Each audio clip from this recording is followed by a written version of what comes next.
Prostate cancer പാശ്ചാത്യ രാജ്യങ്ങളിൽ വളരെ കോമൺ ആണ്. ശരിക്കും പറഞ്ഞാൽ പുരുഷന്മാരിൽ ഏറ്റവും കോമൺ ആയിട്ട് കാണുന്ന പാശ്ചാത്യ രാജ്യത്തിൽ ഉള്ള ഒരു അത്ഭുതമാണ് പ്രോസ്റ്റേറ്റ് ക്യാൻസർ. എന്നാൽ ഇന്ത്യയിൽ ഈ പ്രോസ്റ്റേറ്റ് ക്യാൻസറിൻ്റെ ഇൻസിഡൻസ് ഇത്രയും കൂടുതലല്ല. ഏകദേശം 10 അടി 15 അടി കുറവാണ്. ഇതിൻ്റെ കാരണം അത്ര വ്യക്തമല്ല.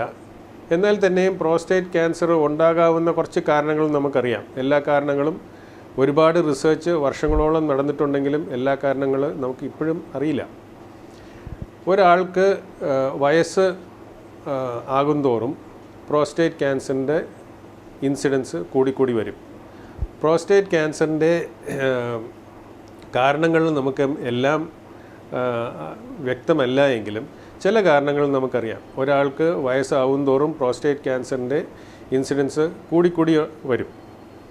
ഒരു 50 വയസ്സുകാരനിൽ ഉണ്ടാകുന്ന പ്രോസ്റ്റേറ്റ് ക്യാൻസറിൻ്റെ ഇൻസിഡൻസ് ആയിരിക്കില്ല ഒരു 80 വയസ്സുകാരനിൽ ഉണ്ടാകുന്നത്.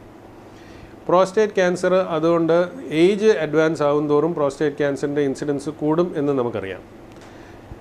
പാശ്ചാത്യ രാജ്യങ്ങളിൽ ശരാശരി 100,000-ൽ 100 പേർക്ക് പ്രോസ്റ്റേറ്റ് ക്യാൻസർ ഉണ്ടാകുമെങ്കിൽ ഇന്ത്യയിൽ അത് ഒരു ശരാശരി 4.7 ആണ് 1,00,000 ആൾക്കാർക്ക് പ്രോസ്റ്റേറ്റ് ക്യാൻസറിൻ്റെ ഇൻസിഡൻസ്.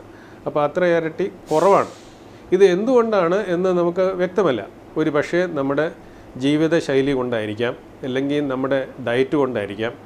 അതായത് ലോ ഫാറ്റ് കുറഞ്ഞ ഡയറ്റിനകത്ത് പ്രോസ്റ്റേറ്റ് ക്യാൻസർ കുറവാണ് എന്നൊരു ഹൈപ്പോത്തസിസ്, ഒരു തിയറി ഉണ്ട്. അത് പ്രൂവൺ അല്ല. എന്നാൽ മറ്റൊരു വശം നോക്കുകയാണെങ്കിൽ ഇന്ത്യയിൽ ഇപ്പോൾ പ്രോസ്റ്റേറ്റ് ക്യാൻസറിൻ്റെ ഇൻസിഡൻസ് കൂടിക്കൂടി വരികയാണ്. ഏകദേശം 1% ഓരോ വർഷവും കൂടുന്നു. ഇത് എന്തുകൊണ്ടാണ് എന്ന് വ്യക്തമല്ല എങ്കിലും അത് നമ്മുടെ ജീവിത രീതി പാശ്ചാത്യ ജീവിത രീതിയിലോട്ട് മാറുന്നത് കൊണ്ടാണോ എന്ന് നമ്മൾ വളരെ സ്ട്രോങ് ആയിട്ട് സംശയിക്കുന്നു. നമ്മുടെ ഡയറ്റ് മാറുന്നു, നമ്മുടെ ജീവിത രീതി മാറുന്നു, നമ്മുടെ സ്ട്രെസ് ലെവൽസ് മാറുന്നു. ഇനി നമ്മുടെ ലൈഫ് എക്സ്പെക്റ്റൻസി, നമ്മൾ കൂടുതൽ നാൾ ജീവിക്കുകയും ചെയ്യുന്നു. ഇതുകൊണ്ടൊക്കെ ഇതെല്ലാം ഫാക്ടേഴ്സാക്കി നമുക്ക് എടുക്കാം. ഇനി പ്രോസ്റ്റേറ്റ് ക്യാൻസറിന് ചില രോഗലക്ഷണങ്ങൾ എന്തൊക്കെയാണ് എന്ന് നമുക്ക് നോക്കാം. പ്രോസ്റ്റേറ്റ് ഗ്രന്ഥിയുടെ വീക്കം പോലെ തന്നെയാണ് പ്രോസ്റ്റേറ്റ് ക്യാൻസറിൻ്റെയും രോഗലക്ഷണങ്ങൾ. ഇതൊരു വലിയ ഡിസഡ്വാൻറ്റേജാണ്. കാരണം വെറും പ്രോസ്റ്റേറ്റ് ഗ്രന്ഥിയുടെ ക്യാൻസർ ഇല്ലായ്മ ഉള്ള വീക്കവും പ്രോസ്റ്റേറ്റ് ക്യാൻസർ കൊണ്ടുള്ള പ്രോസ്റ്റേറ്റ് ഗ്രന്ഥിയുടെ വീക്കവും തമ്മിൽ നമുക്ക് രോഗലക്ഷണങ്ങൾ വെച്ച് ഡയഗ്നോസ് ചെയ്യാൻ ബുദ്ധിമുട്ടാണ്. പ്രോസ്റ്റേറ്റ് ക്യാൻസറിനും മൂത്രസംബന്ധമായുള്ള തടസ്സം ഉണ്ടാകാം. മൂത്രം ഒഴിക്കാൻ ബുദ്ധിമുട്ടുണ്ടാകാം, മൂത്രം പെട്ടെന്ന് വരില്ല, മൂത്രത്തിൽ രക്തമയം ഉണ്ടാകാം, മൂത്രം ഒഴിക്കുമ്പം വേദന വരാം, എപ്പോഴും മൂത്രം ഒഴിക്കാൻ തോന്നാം. ഇതൊക്കെ പ്രോസ്റ്റേറ്റ് വീക്കത്തിനും പ്രോസ്റ്റേറ്റ് ക്യാൻസറിനും ഒരുപോലെ തന്നെയുള്ള സിംറ്റംസാണ്, രോഗലക്ഷണങ്ങളാണ്. ഇത് പ്രോസ്റ്റേറ്റ് ക്യാൻസർ ആണോ എന്ന് അറിയാനായിട്ട് വിദഗ്ധ പരിശോധനയും ബ്ലഡ് ടെസ്റ്റും, സംശയമുണ്ടെങ്കിൽ അത് ബയോപ്സി എടുക്കുകയും ആണ് ചെയ്യേണ്ടത്. എന്നാൽ രോഗലക്ഷണങ്ങൾ വന്നു കഴിഞ്ഞാൽ പ്രോസ്റ്റേറ്റ് ക്യാൻസർ ഡയഗ്നോസ് ചെയ്യുമ്പോൾ പലപ്പോഴും പ്രോസ്റ്റേറ്റ് ക്യാൻസറിന് പൂർണ്ണമായിട്ട് നമുക്ക് ചികിത്സിച്ച് ഭേദപ്പെടുത്താവുന്ന സ്റ്റേജ് കഴിഞ്ഞേക്കാം. പ്രോസ്റ്റേറ്റ് ക്യാൻസറിന് വേറൊരു വശമുള്ളത് മറ്റ് ക്യാൻസറിനേക്കാളും വളരെ വളരെ പതുക്കെ അഡ്വാൻസ് ചെയ്യുന്ന ഒരു ക്യാൻസറാണ് പ്രോസ്റ്റേറ്റ് ക്യാൻസർ. ശരാശരി മറ്റ് ക്യാൻസറിൻ്റെ ഒരു ക്യാൻസർ സെല്ല് 2 ക്യാൻസർ സെല്ലാകാൻ 24 മണിക്കൂർ എടുക്കുമെങ്കിൽ പ്രോസ്റ്റേറ്റ് ക്യാൻസർ സെല്ല് ഡബിൾ ചെയ്യാൻ പലപ്പോഴും 2 വർഷമെടുക്കും. അതുകൊണ്ട് പ്രോസ്റ്റേറ്റ് ക്യാൻസറിൻ്റെ നേരത്തെ ഞാൻ പറഞ്ഞ സ്ക്രീനിങ് പ്രോസസ്സ് കൊണ്ട് എന്ത് ബെനിഫിറ്റ് ഉണ്ട് എന്ന് പൂർണ്ണമായിട്ടും നമുക്ക് വ്യക്തമല്ല. പക്ഷേ പ്രോസ്റ്റേറ്റ് ക്യാൻസർ സ്ക്രീനിങ് കൊണ്ട് നമ്മൾ നേരത്തെ ഡയഗ്നോസ് ചെയ്താൽ മാത്രമേ നമുക്ക് ക്യൂർ ചെയ്യാനായിട്ടുള്ള നല്ല ചാൻസ് ഉള്ളൂ. അപ്പോൾ അതിൻ്റെ വെളിച്ചത്തിൽ പ്രോസ്റ്റേറ്റ് ക്യാൻസറിൻ്റെ സ്ക്രീനിങ് പ്രോസസ്സ് നമുക്ക് ശ്രദ്ധിക്കാം. ഒരു 50 വയസ്സ് കഴിഞ്ഞാൽ എല്ലാ പുരുഷന്മാരും ഒരു പ്രാവശ്യമെങ്കിലും പ്രോസ്റ്റേറ്റ് ക്യാൻസർ സ്ക്രീനിങ് ചെയ്തിരിക്കണം. ഇത് ചെയ്യാൻ വളരെ എളുപ്പമാണ്. വിദഗ്ധ പരിശോധനയും ബ്ലഡ് ടെസ്റ്റും മാത്രം ചെയ്താൽ മതി. ഇനി ഒരു സംശയം നമുക്ക് തോന്നുവാണെങ്കിൽ നമുക്ക് വളരെ ഈസി ആയിട്ട് ഒരു അഡ്മിഷൻ പോലും കൂടാതെ, അല്ലെങ്കിൽ കൂടിപ്പോയാൽ ഒരു ദിവസത്തെ അഡ്മിഷൻ കൊണ്ട് നമുക്ക് പ്രോസ്റ്റേറ്റ് ക്യാൻസറിൻ്റെ സംശയമുള്ള ബയോപ്സീസ് എടുത്ത് നോക്കാവുന്നതേ ഉള്ളൂ.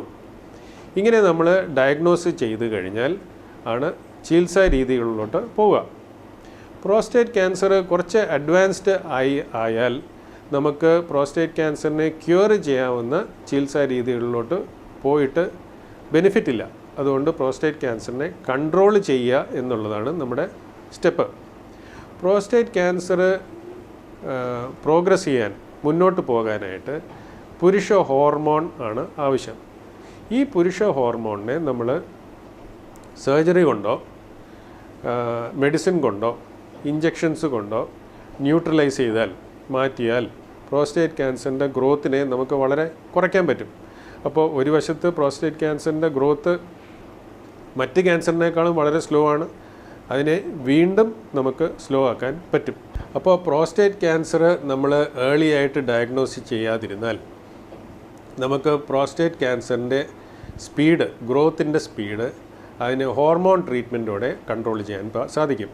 ഈ ഹോർമോൺ ട്രീറ്റ്മെൻറ്റ് പുരുഷ ഹോർമോൺ മാറ്റുക, നമ്മളൊന്നി സർജറി വഴി പുരുഷ ഹോർമോൺ മാറ്റുക, അല്ലെങ്കിൽ നമുക്ക് ടാബ്ലറ്റും ഇഞ്ചക്ഷൻസും വെച്ച് പുരുഷ ഹോർമോൺ മാറ്റി പ്രോസ്റ്റേറ്റ് ക്യാൻസറിൻ്റെ ഗ്രോത്ത് റേറ്റ് വളരെ കുറയ്ക്കാൻ സാധിക്കും. അത് പിന്നീട് ഈ ഹോർമോൺ ട്രീറ്റ്മെൻറ്റിൽ നിന്ന് അതിൻ്റെ ഇഫക്റ്റ് കുറഞ്ഞാൽ കീമോതെറപ്പി അവൈലബിൾ ആണ്. എന്നാൽ ഏറ്റവും നല്ല ട്രീറ്റ്മെൻറ്റ് എന്ന് പറയുന്നത് പ്രോസ്റ്റേറ്റ് ക്യാൻസറിനെ വളരെ നേരത്തെ നമ്മൾ സ്ക്രീനിങ് പ്രോസസ്സിൽ രോഗലക്ഷണങ്ങൾ വരുന്നതിന് മുമ്പ് ഡയഗ്നോസ് ചെയ്യുക എന്നുള്ളതാണ്. അങ്ങനെ വന്നാൽ നമുക്ക് പ്രോസ്റ്റേറ്റ് ക്യാൻസറിനെ ക്യൂർ ചെയ്യാനായിട്ടുള്ള നല്ല ഒരു സന്ദർഭം കിട്ടും.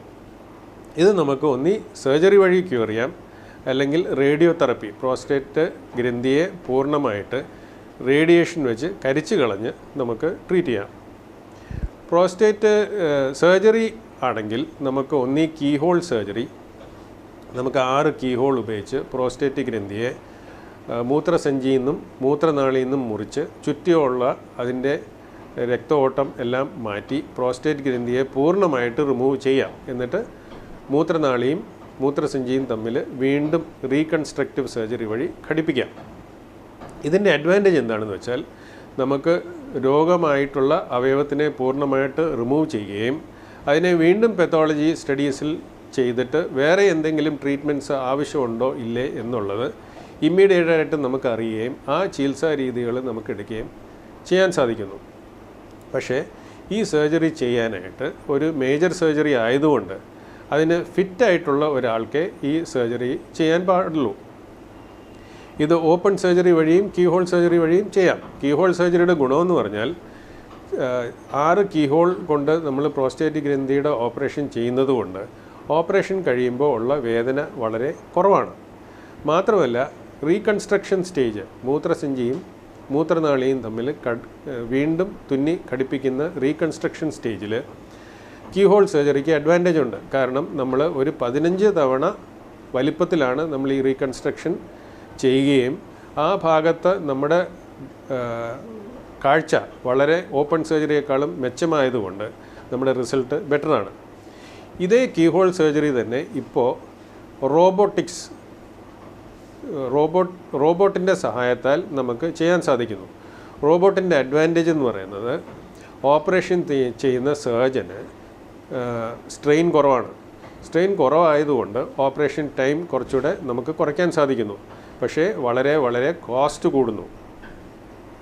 ഇതേ സർജറി നമുക്ക് ഓപ്പൺ സർജറിയിലും ചെയ്യാം. ഓപ്പൺ സർജറിക്ക് കുറച്ചുകൂടെ വേദനയുണ്ടാവും, അതിൻ്റെ ഹീലിംഗ് പ്രോസസ്സ് കുറച്ചുകൂടെ പ്രൊലോങ്ഡ് ആയിരിക്കും. അതുകൊണ്ട് കീഹോൾ സർജറിയാണ് ഇപ്പോൾ ഫേവർ ചെയ്യുക. എന്നാൽ ഒരു ലോങ് മേജർ സർജറി താങ്ങാൻ പറ്റാത്ത ഒരാൾക്ക്, ഒന്നീ ആരോഗ്യം അത്രയ്ക്ക് മെച്ചപ്പെട്ടതല്ല, അല്ലെങ്കിൽ ഏജ് കുറച്ച് അഡ്വാൻസ്ഡ് ആണ് എങ്കിൽ റേഡിയോ തെറപ്പി ഒരു നല്ല ഓൾട്ടർനേറ്റീവാണ്. റേഡിയോ തെറപ്പിയുടെ ഗുണം എന്ന് വെച്ചാൽ ബോഡിക്ക് ഒരു സ്ട്രെയിനുമില്ല, ഔട്ട് പേഷ്യൻ്റ് ട്രീറ്റ്മെൻറ്റാണ്. ഡിസഡ്വാൻറ്റേജ് നമുക്ക് ഓപ്പൺ സർജറിയെ അല്ലെങ്കിൽ സർജിക്കൽ ട്രീറ്റ്മെൻറ്റിനേക്കാളും കുറച്ചുകൂടെ സൈഡ് ഇഫക്ട്സ് ഒരു പക്ഷേ കൂടാം. മാത്രമല്ല റേഡിയോ തെറപ്പി കൊണ്ടുള്ള ഇഫക്റ്റീവ്നെസ് നമുക്കറിയാനായിട്ട് കുറച്ചുകൂടെ താമസിക്കും. റേഡിയേഷൻ കഴിഞ്ഞാൽ പിന്നെ ഒരു സർജറി വേണം എന്ന് പറഞ്ഞാൽ കുറച്ചുകൂടെ ബുദ്ധിമുട്ടാകും. അതുകൊണ്ട് ഒരു പൂർണ്ണ ആരോഗ്യം ഉള്ള ഒരാൾക്ക് സർജറിയാണ് റേഡിയോതെറപ്പിയുടെ മുകളിൽ പ്രിഫർ ചെയ്യുക.